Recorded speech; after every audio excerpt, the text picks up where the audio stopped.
Can you hear me? There we go. I started recording right when my air conditioning went on, but that is okay. Hopefully it's not too annoying, my air conditioning. Maybe I should turn my volume down and just speak up more. That's the intro. That's all the intro you guys are gonna get. This is episode 3 of my little Vietnam series over on Hysterically Accurate. It can be found on Spotify. That's it. It's only Spotify. There's nothing else. But a little recap of the last couple episodes. Episode 1, that was just, colonial history, which is just tedious. So that was kind of brief. The last episode, I went over the early life and rise of Ho Chi Minh within the Vietnamese Communist Party. And then I went to the First Indochina War, which the French got their shit rocked by a bunch of farmers with shitty Chinese and American weapons. Gotta clear my throat from all those cigarettes and coffee with butter. But yeah, anything else in the last episode that I talked about? No, just like the Geneva Accords. I think I got into that in 54 when Vietnam got split up. But I'm not, I'm not an expert. I'm just if I had got my master's, could I say I'm an expert? Because I have my bachelor's.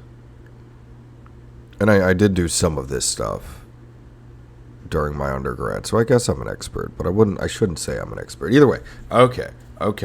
Time for the moment that we have all been waiting for. The big moment? We all know the big moment. Oh yeah, it's time for the formal introduction of the United States into Vietnam. Now, there had been some covert operations. We'll call them that, covert operations. But these covert operations, they were, well, as I said, covert. They, they didn't really say U.S. Army on the planes. And nobody was like, yeah, U.S. Army supplied most of the weapons that the Vietnamese were fighting with in the early stages. We don't really acknowledge that because it's not important to acknowledge. Because it was still the French, mainly. We were just giving them backup because the French suck, and we thought that we could help them not suck, and they suck. Unfortunately, it'd be cool if the French didn't suck, but I don't like the French, right?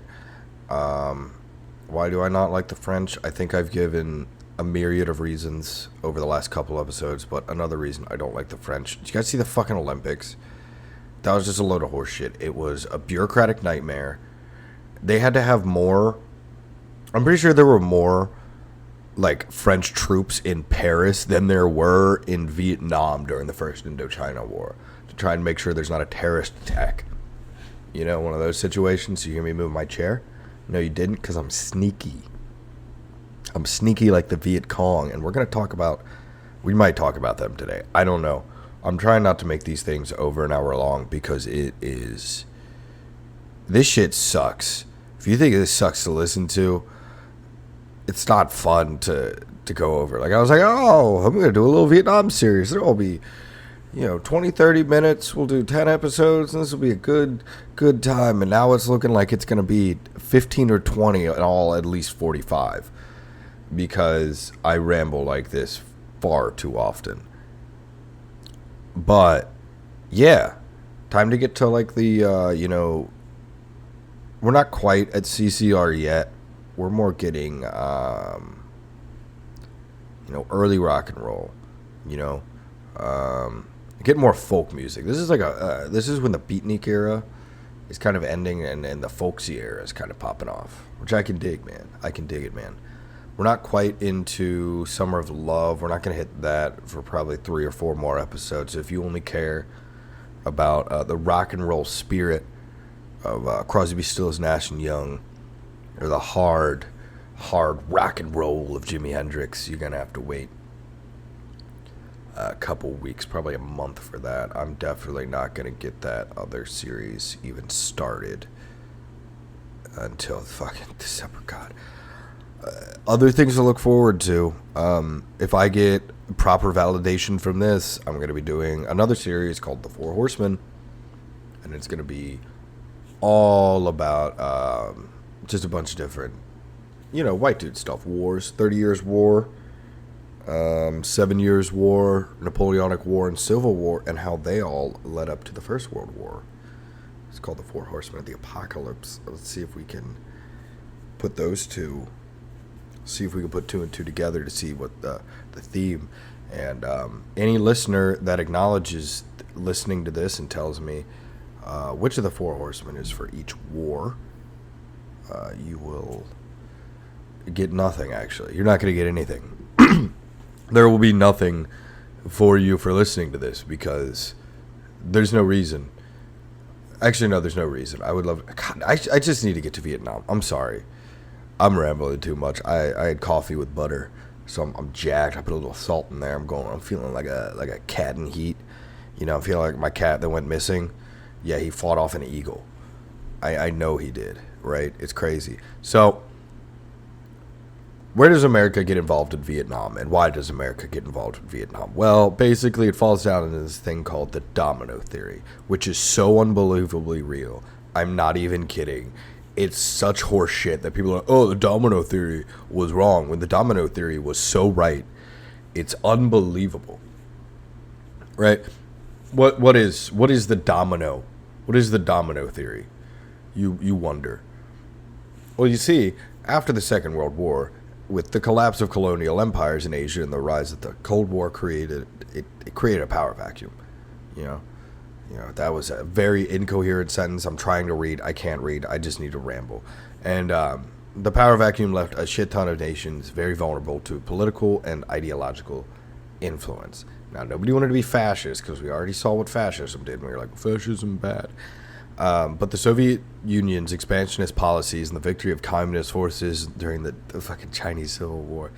God, the Chinese Civil War was so gnarly.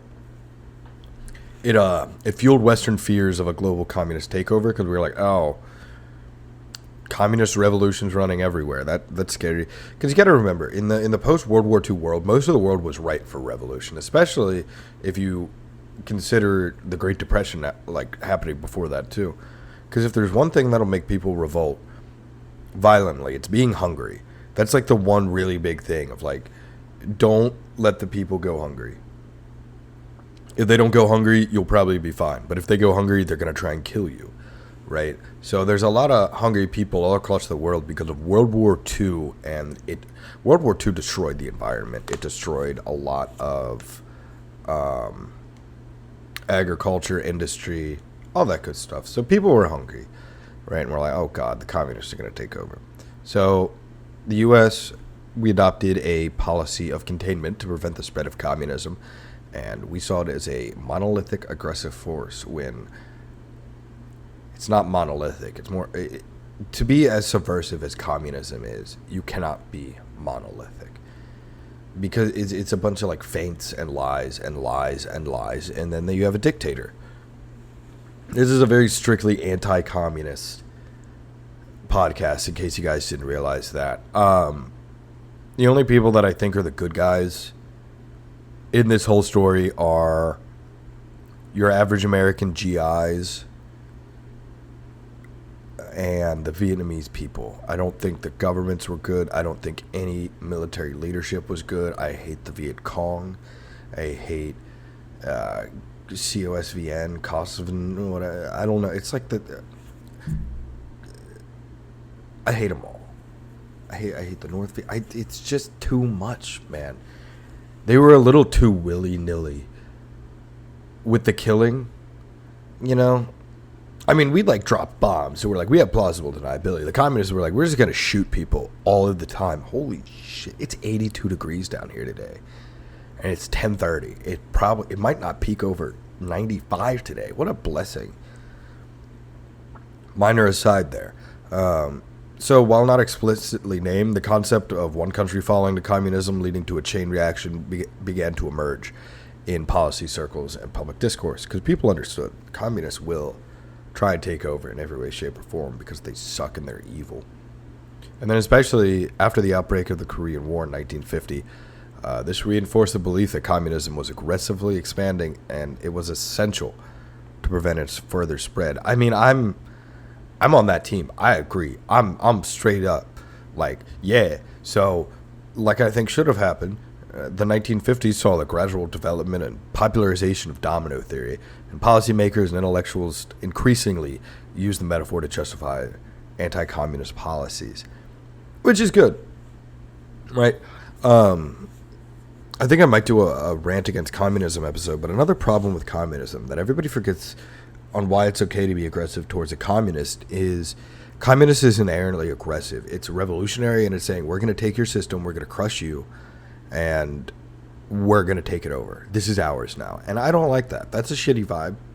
I think it's kind of mean, and I think it's very envious to the core. So that's why I think it's perfectly okay to get rid of communists and be mean to communists. Now, Geneva Accords, America being anti-communist, what does that lead to? Good grief. Well, you get support for the no Dinh regime in South Vietnam.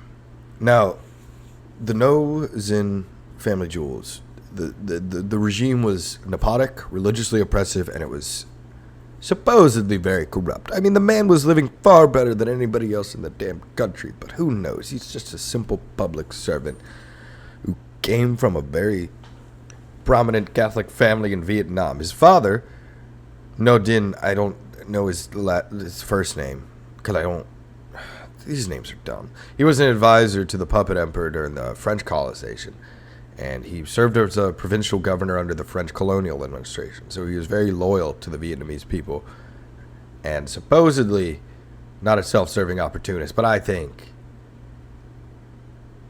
he was a self-serving opportunist. I don't care what this bullet point that I wrote say. I think he was a jerk. But back to No Dinh, not the bad father. He became the first president of South Vietnam in 1955 with U.S. support. And, there's claims that the elections were rigged, but that's impossible. Election fraud is a myth perpetuated by Donald Trump, and he dodged the draft. So the Vietnamese wouldn't even have heard of election fraud from him because Donald Trump invented the myth of election fraud. I don't want to hear ever any implication of any voter fraud, ever. It's impossible. And it couldn't happen here. Election fraud is a myth perpetuated by Donald Trump. I'm going to say that one more time so you guys remember. All right? Election fraud is a myth perpetuated by Donald Trump, a.k.a. Hitler 2. All right? No Dinh was the younger brother of No Dinh, but he never really got involved in politics when he was young. He kind of stayed on the sidelines and was a violent thug. And that's why, when he was the chief political advisor to Diem and the head of the secret police, he gradually amassed power behind the scene until he was really number 2 in the country. And it was like an understood kind of power and not official. So one thing that you actually really need to know about Vietnamese culture, or at least my white boy understanding of it, is families are very, very, very important in the culture. So as opposed to like in America where it's like, okay, you're in charge of a country, probably shouldn't have your younger brother in charge of the secret police. In Vietnam, it's like, yeah, have your brother in charge of the secret police. That's completely reasonable. I mean, he needs a job, right? And then he has a wife, your brother that you hire. He has a wife, and her name is Tran Le Duan, but she's known as Madame New because she was the wife of No Dinh New, and she was very influential. Because, behind every guy who runs the secret police, there's a woman who's using him as a front to run the secret police. Right? And she was pretty much the South Vietnam's first lady because No Dinh was, he was a bachelor. He was a pretty cool guy. Right? So, well, how did Diem find himself, in power in 1960? Because we just jumped several years into the future. We're going to jump back, though. Don't worry. So, Diem consolidated power with U.S. support, and he really made an authoritarian regime. How he got U.S. support was he was like, hey, I'm going to fight the communists the best. And how did he say he's going to fight the communists the best? He clamped down. Right? Like, he went at the Viet Minh. He went against the Viet Minh so powerfully that Eisenhower just straight up called him, a miracle man. He was like, this is cool. He implemented a ton of anti-communist policies and cracked down on political dissent. He faced challenges from communist guerrillas and Buddhist opposition. Buddhists were persecuted by the regime a lot.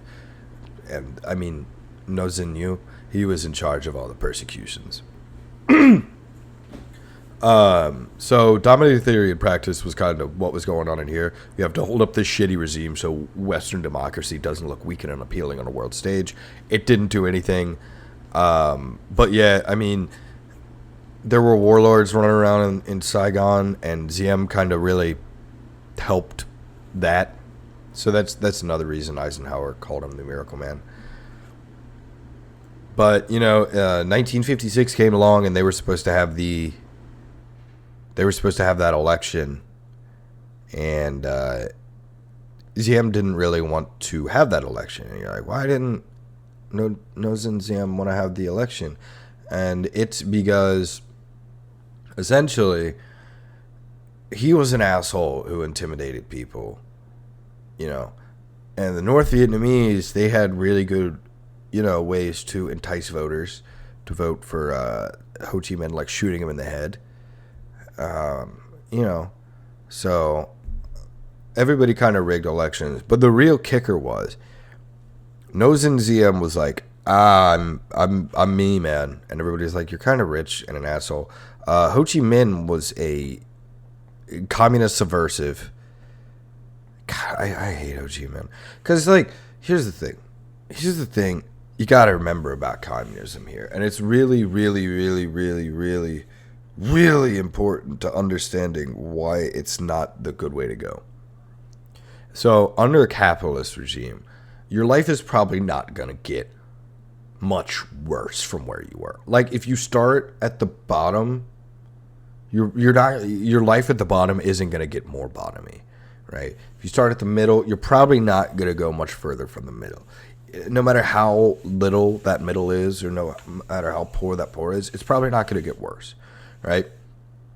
Communism, though, what ends up happening damn near every time is it gets worse. It gets significantly worse, right? And then everybody's like, wow, this was a terrible decision. Why did we think we could legislate prosperity? Because you can't fucking legislate prosperity. It's dumb. It's not a thing that happens, right? Prosperity comes from innovation, investment, fucking people dying. You need people dying to have progress. I'm sorry. People need to die. If we took all the labels off the chainsaws, I think we would rocket ourselves 500 years in the future. I think we would make up for like the liberal dark ages that we live in right now, right? So back to me, the South Vietnamese were like pretty much relying on America to stay relevant by 1960. Because I know we just skipped 4 years, but like that 4 years was pretty low key, just some like fighting in the woods. But again, like I'll go back to this whole little period in a couple minutes. Cause I'm doing like the South Vietnam thing, and then I'm gonna do like North Vietnam and fighting America, kind of all in one little ball here. Because the political situation in South Vietnam is really simple, even though I've been talking about it for 10 minutes. Yeah. So I didn't finish researching this part. So we're just going to kind of freeball and gloss over Kennedy's initial approach to Vietnam. So basically what was happening in Vietnam was how do I put it? JFK was a fucking idiot. That's really the best way to put it. I don't like JFK. I liked JFK when I was like 7 years old. And then I started reading about him. I was like, whoa, this dude fucking sucks. JFK getting shot was the greatest thing for his legacy. If he didn't get shot, he would have gone down as truly and genuinely one of the worst presidents in the United States. And I'm convinced we would have gotten into a nuclear war with Russia. And that's fine. I'm just gonna keep going on the JFK rant for a second because I really like my JFK rant. So first off, Bay of Pigs. He could have just sent it and really done something to get his presidency off, but he half-assed it because he was high on painkillers, and then botched that. So we looked like idiots. How did Bay of Pigs work out? It caught us a Cuban Missile Crisis. That was really cool. You like that? Civil rights. That's good. He didn't do anything for that. They literally did it. He was forced to. He set the stage for Vietnam. What else did he do? His personal life was bad. I didn't like his personal life. And don't say I'm hating on Jay. Like, don't say I'm hating on him for no reason. I've studied this man. I've studied this man to the point where, like, I can do the accent. Should I do the rest of the podcast in my JFK? In my JFK accent? It doesn't sound very good with the headphones on. However, we will get through this. My initial approach to Vietnam was to help Diem because Eisenhower told me to. He barely mentioned it, though. He only mentioned it after I was the president. In the opening speech when he talked to me to hand over power, he never told me a thing. I can't do that anymore. They increased military advisors like a lot because, we can't have guys going over there and fighting them, but we can at least help them out. The Strategic Hamlet program that was introduced by JFK too. What's the Strategic Hamlet program, you might ask? That was when Diem, he was like, hey, all you villagers, move out of your village and live into this basically fort to fight the communists. And that was really unpopular. Nobody really liked that. Nobody liked moving from their homes, and the communists took advantage of that. What they would just do is walk in and be a communist subversive from the inside and then shoot people in the head who were unpopular. Normal stuff. And then all right, yeah, that's pretty much all America did in the beginning. We sent advisors, and we propped up the Diem regime, and we kept him alive. But then we stopped keeping him alive in 1963. You guys ever heard of a little thing called the Buddhist crisis? Probably not, because it's not American history about black people, so you don't care about it, which is understandable, because black history is world history. This is a minor little road bump on the side of the road. But yeah, so No Zin Nu was the chief enforcer during the Buddhist crisis. Now, what was the Buddhist crisis? All right. So it all started off when a rarely enforced law was invoked by a Catholic army officer, banning religious flags for everybody, but namely the Buddhists. And the weird thing about this was, he did this on the day of Vesak, which is the most important Buddhist holiday. It celebrates Mahatma Buddha, his birthday, right? Or whatever his name, Mahatma, I think that's his name. Or is that Gandhi? I don't know these fucking goddamn. I need to. Where's a mole when you need him to help me pronounce these weird names? Right, so this caused like a big eruption of protests, right? It really marred the Diem regime, and it was probably the thing that ended up getting him killed. I don't know. Should I give a spoiler alert for something that happened 60 years ago? Yeah, Diem got shot in the face, kind of ruthlessly. It was nice. It was not grateful at all. But yeah, we'll get to that. It's caused a big eruption of protests, and all that stuff. It really kicked off when Buddhists, they gathered outside of a radio station for their popular Buddhist program, but the government censors didn't approve it, so they hit them with a dispersal order. And those dang Buddhist hippies, guess what? They didn't leave. They ignored, and then armored cars were brought up to disperse, and then they ended up shooting them. And then some people say there were also grenades being thrown as well, that's intense. Call that a folly of murder because it was followed by weeks of protests. Who'd have thunk that murdering a bunch of people would make them be like, oh, maybe we should fight for our right to party? You guys like BC Boys? I like BC Boys. But yeah, so all the riots were labeled as communist subversives. I don't think that's good.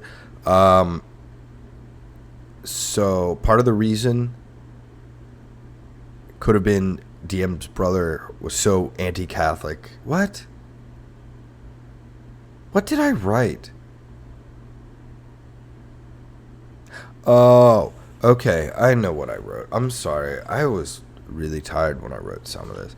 So basically, the reason why this just kept getting worse and worse and worse is because Nozin Diem's brother, Nozin, knew he was really, really, really, really, really anti-Buddhist, and he knew that if I stop this Buddhist thing, I'm gonna have to confront my brother, and that's not the family way. I don't want to do that. And then, so then a really famous picture happened. Some guy named Aaron Bush, Thick Quang Duc. He lit himself on fire. But before he did it, I'm going to read a quote, because nobody really knows the quote that he said. He said, before closing my eyes... wait, I need to do my Dan Carlin quote voice. This is from Thick Quang Duc. Before closing my eyes and moving forward towards the vision of Buddha, I respectfully plead to President Nozin Diem to take a mind of compassion towards the people of the nation and implement religious equality to maintain the strength of the homeland eternally. I call the venerables, reverends, members of the Sangha, and the lay Buddhists to organize in solidarity to make sacrifices to protect Buddhism. And then he lit himself on fire. Lighting yourself on fire is not cool. The guy who took the picture, David Halberstam, he said, I was too shocked to cry, too confused to take notes or ask questions, too bewildered to even think. As he burned, he never moved a muscle, never uttered a sound, his outward composure in sharp contrast to the wailing people around him. Now, you ever seen pictures of this, little incident? You notice a lot of the signs, most of the signs, are in English, because a fun fact, that was not being aimed. They knew that it wasn't the Diem regime that would do anything. They knew that it was the United States that would try and do something. And this moment radically impacted the Kennedy administration's view of the Diem regime and the public knowledge. It impacted the public's knowledge of the Buddhist crisis as well. So on August 23rd, 1963, about 3 months after this whole thing kicked off, Henry Cabot Lodge Jr., the head of the MACV, the guys in charge of Vietnam, he was like, hey, if they do a coup here, you're going to support them? And JFK and McNamara, if you guys don't know who McNamara was, please play Call of Duty Black Ops, the Zombies episode, the Zombies map 5, and you will learn all you need to learn about this man. But yeah, JFK and McNamara were out of town, so they literally, the two guys who were there were like, yeah, whatever, here, send it. And then, before I really get into that, McNamara, Bobby Mick, as I like to call him, B Mickey, the B Man, B Master Flash, friggity up my B-boy bolognese. I don't know what the hell's going on, doggy do. What up? Do with it. Bobby MC Bobby. He was a simple fellow who, after serving during the big one, World War II, he found himself working for a little mom-and-pop shop called Ford Motor Company, transforming it into the machine that it was in the 50s and 60s, and never again after that. After briefly serving as company president and then immediately giving the company over to accountants, he was offered the job as Secretary of Defense by John F. Kennedy. And they both found mutual connection in being completely in over their heads and having their heads up their own asses.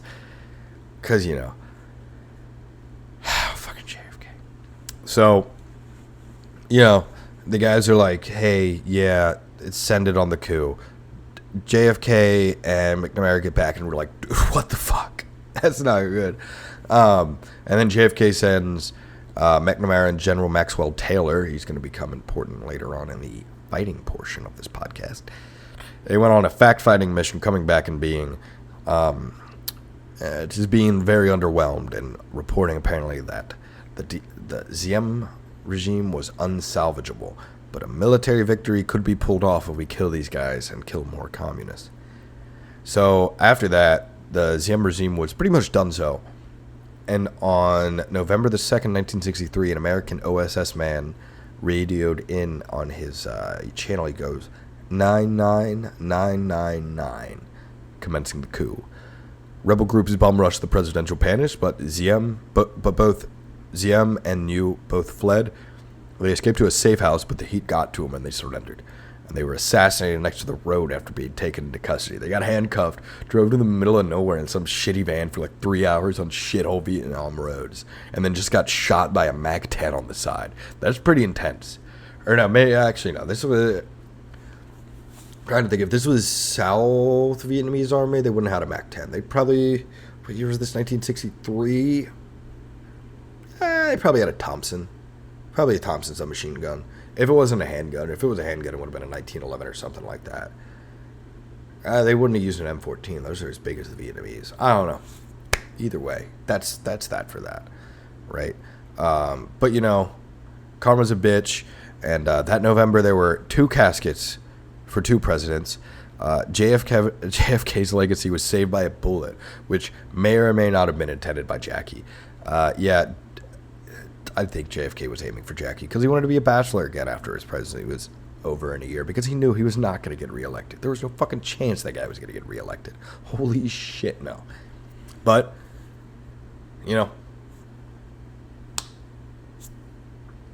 what about JFK? What about was really going on in the decade leading up to the assassination? I'm going to get into what was going on in Eisenhower's presidency. I know this is not coherent at all, but I think I like these episodes all kind of end up in the same place. And I don't know. So, yeah, we're going to get to Eisenhower's presidency, Les Swan, and probably some other stuff. 33. So, U.S. advisors are being sent since 1950 to help the French, starting with 10 million in surplus supplies for the French, and the advisors going into Indochina to supervise the use of the equipment. So they were just like Americans, like, hey, French, don't do anything ignorant with this shit. And the French were like, oh, we will lose. But by 1953, the cost shot up to $350 million to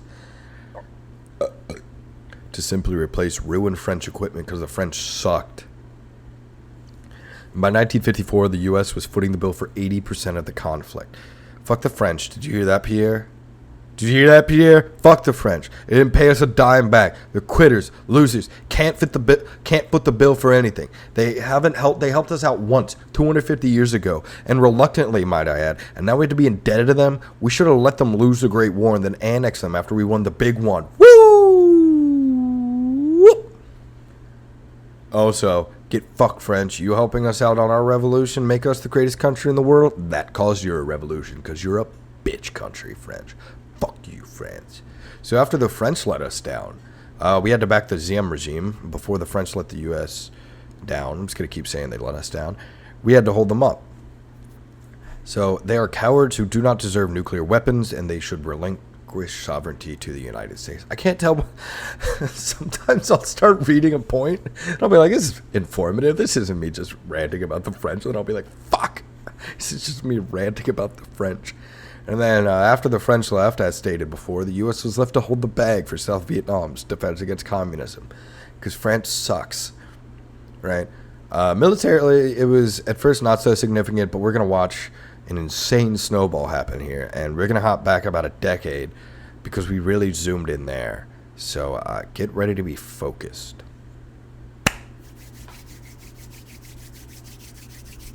You hear my hands rubbing together? Yeah, we're getting ready, baby.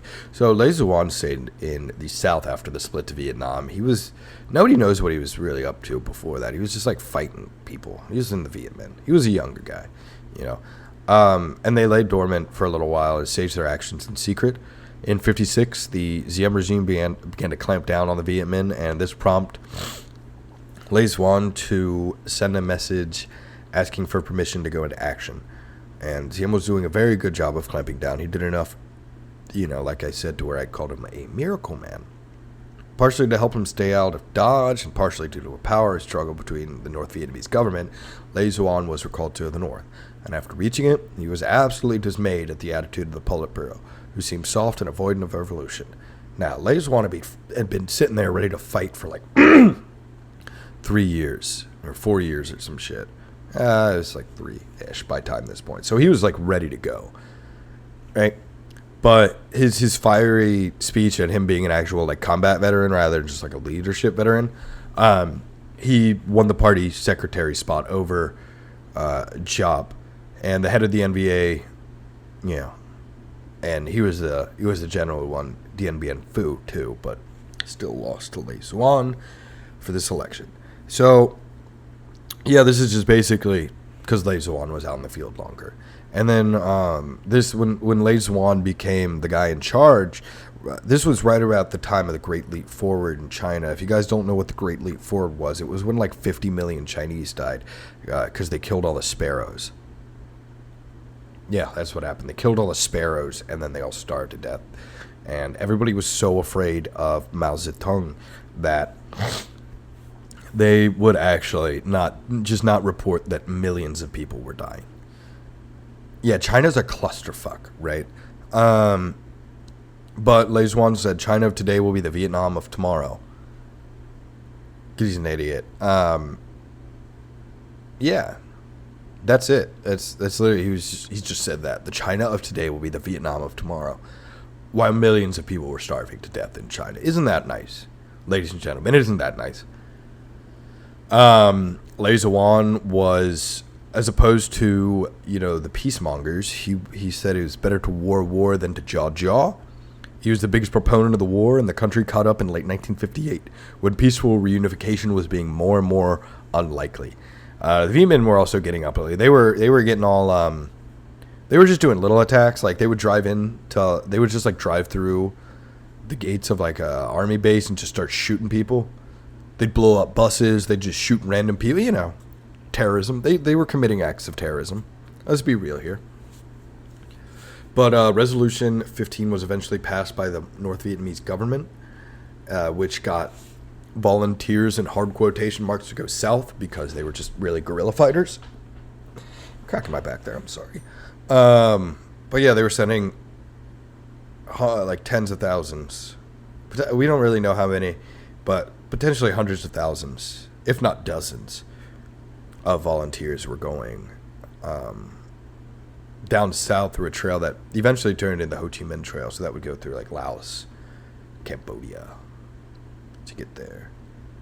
Yeah. And then one of the reasons they did this was the United States was gradually beefing up presence in the region.